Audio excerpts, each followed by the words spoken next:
Take full responsibility for what happens to you.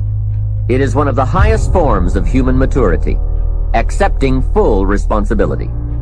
It's the day you know you have passed from childhood to adulthood, accepting full responsibility. And learn how to reap in the fall without apology. Without apology if you have done well, and without complaint if you have not. That's the best of human maturity. I'm not saying it's easy. I'm saying it's the best. Now, I used to have some problems in this area, way back in those early days. I used to have this list of reasons why I wasn't doing well. To explain, right? Otherwise you're going to look bad. I used to have this funny list called Reasons for Not Looking Good. I really did. I used to blame the government.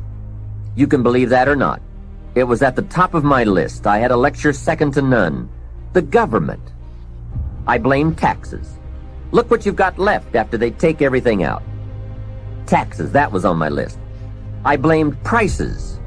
That's easy, right? You walk into a supermarket with $20 and come out with this little half bag of groceries. That was on my list. I blamed the weather. I blamed the traffic. I blamed my car. I blamed the manufacturers. I blamed my negative relatives. They were always putting me down. I blamed my cynical neighbors. They were just selfish, looking out for themselves.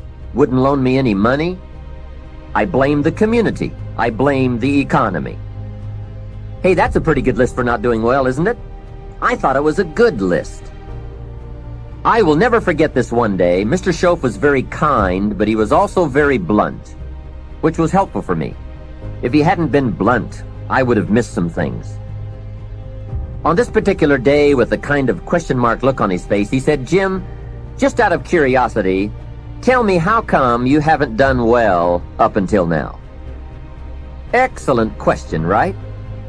Well, so I wouldn't look too bad, I decided to go through my list. How I ever had the nerve to do that, I don't know, but I did. I went through the whole list. The government, taxes, prices, everything. He was very patient and let me go through it all. When I finished, he looked over my list very carefully and said, "Mr. Rohn, big problem with your list. You aren't on it." How brilliant and how true.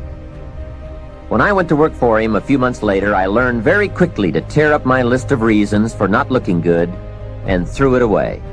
And then I got a fresh piece of paper and I put one word on it: me. See, I used to blame everything outside for my lack of progress, until I found the problem was inside. Success is not something you pursue. Success is something you become. You see, it's not what happens that determines the quality or the quantity of your life. It's not what happens. And the reason is because what happens to about everybody. The sun went down on all of us last night. A common event.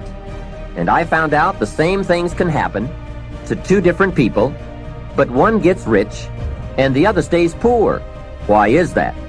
It's because it's not what happens, but rather, it's what you do about it that makes the difference in how your life works out. What happens is about the same for everybody. It's what people do that makes the difference. Anything can happen, right?